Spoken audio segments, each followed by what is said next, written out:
Alors on va Je reprendre parlais notre de cette entretien. situation tragique. Et j'ignorais tout de ce drame. À Angers, je ne connaissais pas cette famille. Mais les parents, les vieux parents de cette personne étaient à Bias. Et ils reçoivent de leur fils une lettre désespérée qu'il m'apporte. Il va sortir de prison après 10 ans de peine qu'il vient d'accomplir, mais il n'a pas eu le temps d'être reconnu, de signer la déclaration reconnaissante de nationalité française. Il est donc étranger, on va le renvoyer en Algérie, alors que toute sa famille était en France. Ses parents, ses frères, parce que en Algérie, j'ai su après toute son histoire, parce que je l'ai accompagné dans tout son passage après prison. Ça a été très difficile. Il fallait éviter son expulsion en Algérie. Le colonel Chouen m'a beaucoup aidé. On a d'abord eu un sursis à l'expulsion, en expliquant. Bon. On ne pouvait pas l'accueillir à Bias, il était algérien.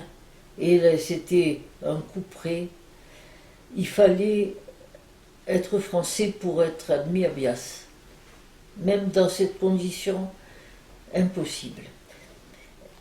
Il avait d'un courage exemplaire, il voulait travailler, mais bon. Et comme on avait sur notre exploitation agricole une petite pièce, c'est chez nous qu'il est venu dans un premier temps. Ce qui lui a permis de travailler, et ensuite d'autres agriculteurs l'ont embauché, et ça s'est toujours très bien passé. Mais il y avait des étapes à remplir. Le sursis à l'expulsion, enfin ça a été tout un cheminement très très long. Et nous sommes arrivés à ce qu'il souhaitait le plus au monde, avoir la nationalité française. Il a fallu passer par des tas d'étapes. Et quand il l'a obtenu, nous étions 3 assistantes sociales à le fêter avec lui voilà. Et puis, il a été oui, il n'a pas pu, il avait une invalidité parce que sa santé avait quand même été ébranlée. Il habitait seul à Villeneuve. Et un jour, sa propriétaire m'a dit, avec laquelle j'étais en relation, je ne l'ai pas vu depuis 2 ou 3 jours. Je lui ai dit appeler les gendarmes ou les pompiers. Il était mort dans sa pièce. Et je vais quelquefois au cimetière sur sa tombe. Alors le cimetière, c'est un problème. La première fois qu'un décès est survenu, il a fallu faire face à des rites, Donc il y a eu par la suite un linceul neuf dans le tiroir du bureau du directeur. Et la commune de Bias a ouvert à l'orientation, évidemment, des tombes n'était pas celle souhaitable. Et j'ai vu les compagnons de cet homme creuser au cimetière au moment où on déposait le cercueil pour ouvrir la fosse dans le bon sens, au milieu de l'allée. Donc la mairie s'est décidée assez vite à un endroit spécial pour que les tombes puissent être vers la Mecque. Voilà les choses dont j'ai... Les enfants qui ont été placés dans des familles d'accueil, j'ai eu évidemment davantage de liens avec eux et eux avec moi. Si bien que certains continuent de venir me voir. Avec l'un d'eux que je vois encore là, qui est, ah oui, là aussi une situation extrême. Cette personne dont je parle est née dans le camp de Rivesaltes. Sa mère a traversé la Méditerranée, seule, enceinte et perdue. Il a fallu la soigner à la Candélie tout le temps et j'ai dû placer cet enfant dès le début et le suivre dans toute une série d'établissements spécialisés. Et actuellement, il est encore en situation de fragilité parce qu'il est seul dans la vie, avec une allocation d'handicapé adulte, mais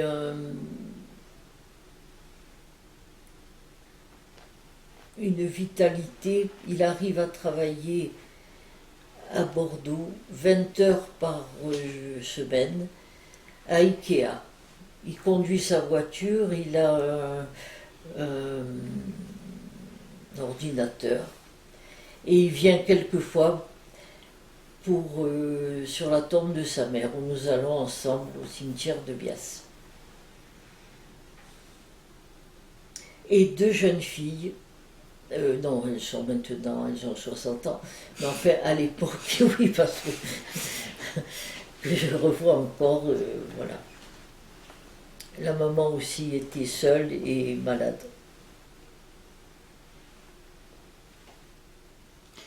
Alors tout à l'heure, on évoquait donc les relations que vous aviez avec ces familles et vous disiez que vous n'alliez pas à domicile, jamais vous n'alliez à domicile, Non. que tout se passait dans votre bureau. Quelle était la raison de cela? Eh bien que j'avais quand même assez à faire l'après-midi et que je privilégiais les relations extérieures, l'accompagnement, la... Alors, il y avait 2 pôles à Bias. Le dispensaire, avec les consultations, où j'allais bien sûr pour la relation avec le côté médical, et la partie administrative. J'aurais pu choisir de mettre mon bureau ou ma permanence au dispensaire. Ça aurait été plus...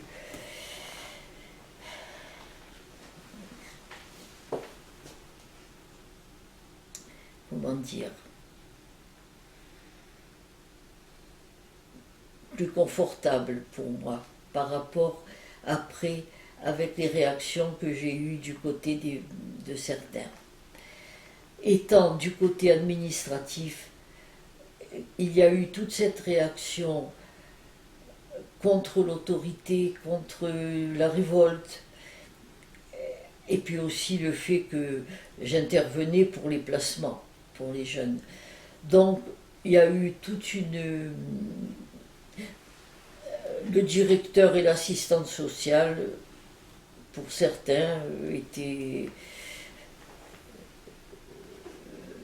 ont été critiqués, ont reçu des... Bon. Mais je ne veux pas entrer dans une polémique. Alors, vous l'avez évoqué en partie, justement. Oui, mais ça comment est-ce que vous étiez perçu? Pardon, la polémique n'existait pas pendant que j'ai travaillé. Elle s'est développée après, à la faveur de livres qui ont été écrits, de films, de réactions de la 2e et 3e génération. Alors bon, ben, je vous le dis, mais parce que ça me... Pour certains, je suis nazie, tortionnaire, j'ai volé les allocations familiales, enfin voleuse, oui.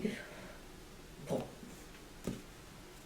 Mais à l'époque, au moment où vous étiez en exercice, de façon générale, comment vous étiez perçu par ces familles? La relation était chaleureuse et et normale, enfin normale d'une.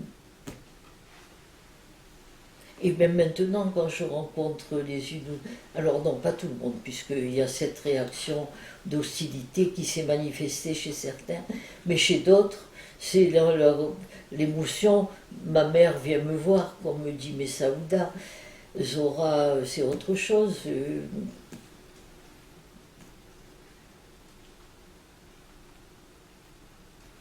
Alors, ce camp de Bias, quand, comment et pourquoi a-t-il cessé d'exister?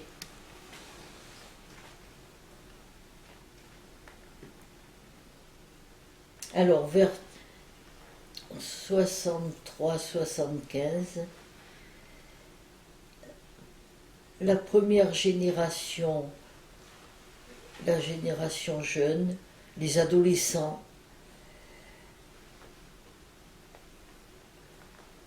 vivaient le malaise de ne pas se sentir à l'aise dans notre société. Avec les études retardées, ça aboutissait à des formations professionnelles qu'ils n'avaient pas souhaitées, qu'ils souhaitaient différentes. Certains voyaient, ça j'ai dû le mettre dans. Attendez, je l'ai exprimé quelque part. Ah oui, je suis colonialiste aussi, bon, c'est pas grave. Les barbelés, autres continuent, la bombardement, je.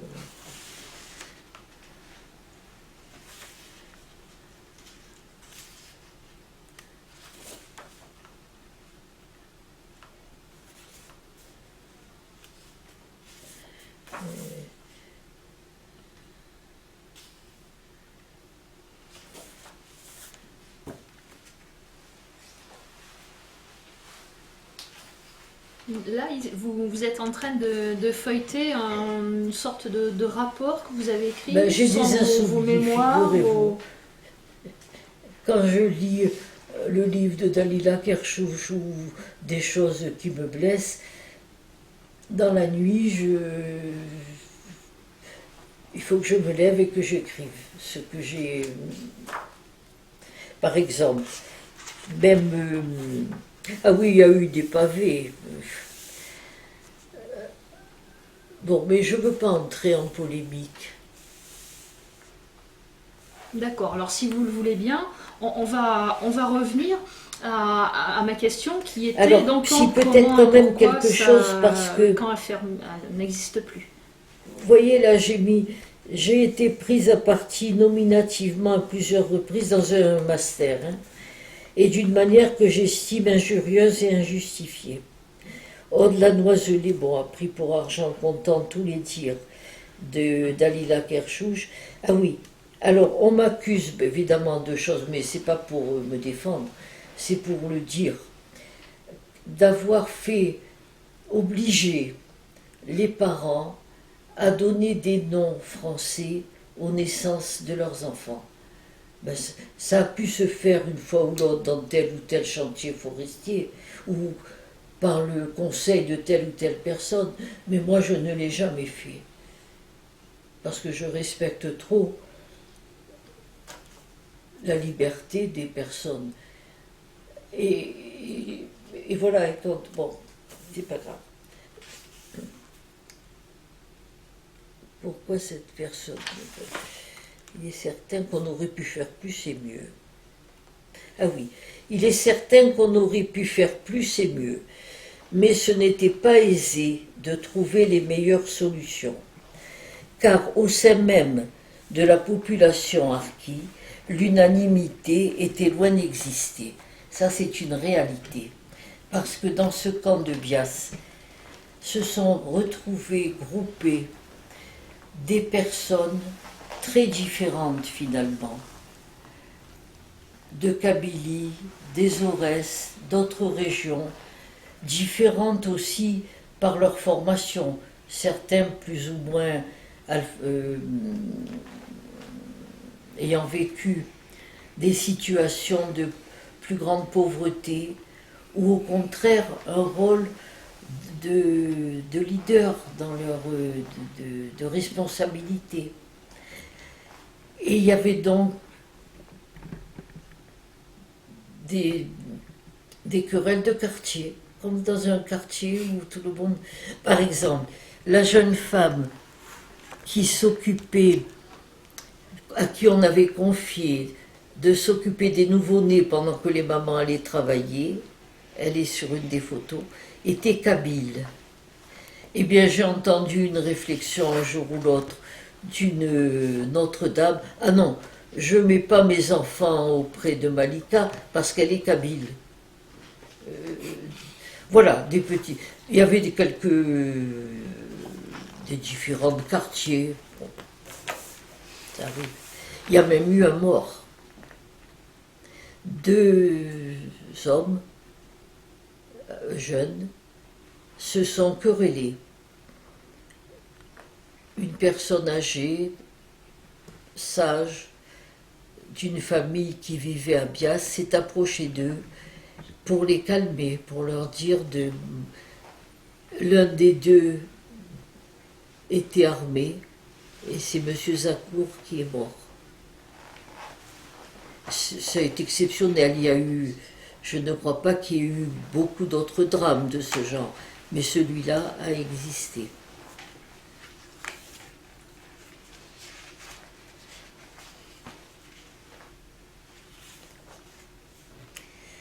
Alors,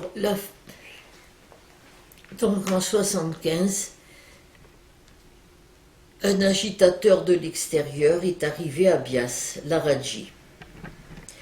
Et il a trouvé parmi les jeunes un milieu qui a entendu cet appel, qui était prêt à réagir, un mécontentement.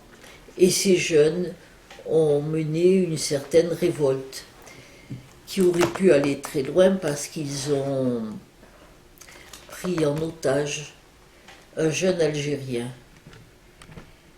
Et on a donc eu à Bias les CRS, toute une activité.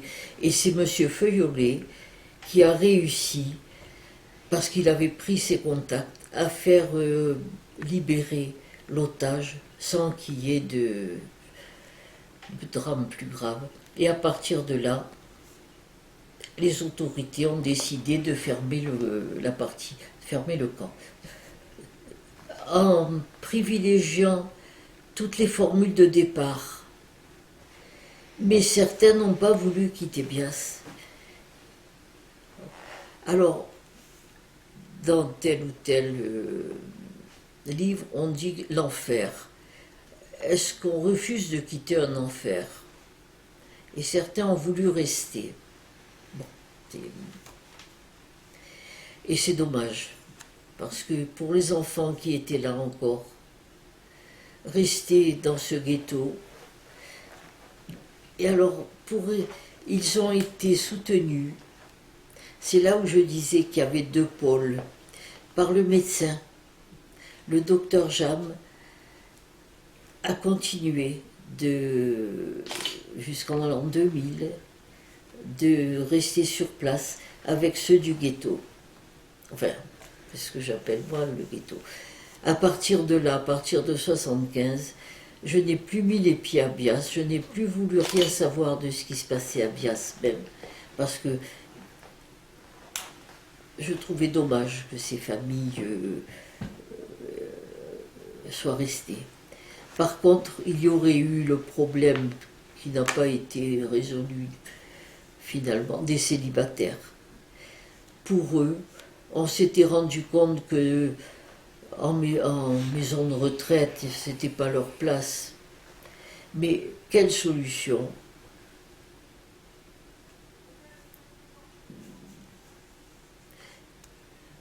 Voilà. Et les familles donc, qui sont parties à la fermeture du camp, qu'est-ce qu'elles sont devenues? Elles se sont répandues comme les autres tout le long des 10 années dans le département. Et il y en a à Casseneuil, à Saint-Étienne-de-Fougères, à Agen, enfin... les jeunes qui ont été dans les centres de jeunesse, certains sont restés sur place. Même du côté des Pyrénées-Atlantiques, un médecin a permis l'installation de quelques familles qui ont été volontaires là pour eux. Elles n'ont pas été nombreuses. Je crois que l'accueil aurait pu être plus large. Mais il y avait comme une peur de quitter, d'aller dans l'inconnu pour certains, pour les plus âgés. Et ces familles qui sont parties pour se loger, est-ce qu'il y avait des maisons ou des habitations mises à leur disposition ou elles ont dû se débrouiller par elles-mêmes pour trouver? Comment ça s'est passé? Il y a eu les deux formules, je crois. Au début, ceux que j'ai accompagnés avaient eux-mêmes trouvé le lieu par des agents immobiliers ou voilà. Ils s'étaient débrouillés par eux-mêmes et ils avaient choisi. Quand on a plutôt groupé dans des HLM, ça a été plus difficile parce que c'était pas un choix. Il fallait partir mais je n'ai pas très bien suivi non plus ce processus. D'accord, je crois qu'on a fait le tour. Est-ce que vous voyez quelque chose qu'on aurait peut-être oublié de dire ou qui vous tient à cœur, que vous avez envie de dire?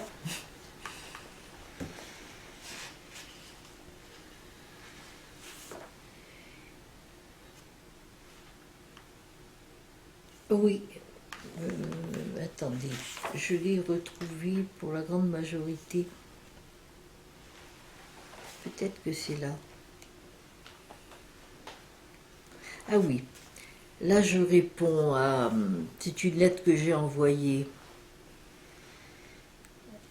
en réaction nazi, colonialiste, voleuse, et j'en passe. Et bourreau, j'ai oublié. Alors, j'ai dit à cette dame, qu'auriez-vous fait à ma place? Essayez de vous y mettre. Je ne suis pas la vôtre, c'est vrai, et vous me l'avez dit dans votre colère, que moi, après mon travail, je quittais le camp, mais que vous continuiez à souffrir avec tous les vôtres. Mon service à Bias pendant 10 ans, j'ai fait ce que j'ai pu avec les moyens que j'avais. C'est le docteur Jam qui a trouvé cette formule. J'ai fait ce que j'ai pu avec les moyens que j'avais. Ce que je peux vous dire, c'est que je suis de la génération de vos parents et que j'étais là au début de leur vie en terre française. Quel déracinement pour eux, après tout ce qui s'était passé là-bas, l'arrachement à leur terre natale et à leur famille, et la fuite devant le danger de mort. Et ceux et celles qui sont arrivés à Bias étaient les plus démunis, santé, argent, grand âge, ne parlant pas le français, pour s'enraciner dans un pays aussi différent et indifférent. Parce que l'ambiance militaire du début leur était familière, ne l'oubliez pas, et ils étaient fiers de leurs états de service, de leurs décorations. Et au lever des couleurs, avec celui qui savait jouer du clairon, M. Ambrine, l'atmosphère qu'ils avaient connue ne les choquait pas, comme elle vous choque, vous, la deuxième génération. Le courrier, distribué au début sur la place au rapport, était par la force des choses apporté par l'intéressé au personnel administratif pour répondre à l'envoi d'une pièce de dossier ou autre. Comment pourrait-il en être autrement quand on ne sait pas lire? Voilà. L'électricité n'a plus été coupée. Les jeunes ont pu continuer leurs travaux scolaires. Une recherche honnête de la vie à Bias aurait été de voir à quelle date les améliorations ont été faites. D'autres détails, l'eau froide des WC dehors, il faut tenir compte de l'époque. Ce que je déplore vivement, c'est l'école primaire à l'intérieur du camp. Cela n'a pas permis aux enfants de se rencontrer. Et pourtant, certains, à force de courage, d'intelligence, de travail et l'appui moral des parents, y sont arrivés. Ah. pour la grande majorité, des destins très divers ont eu lieu, avec une dispersion dans toute la France.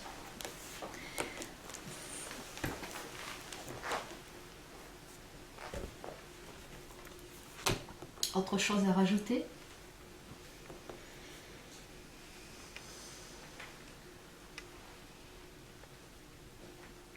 Bien, je vous remercie.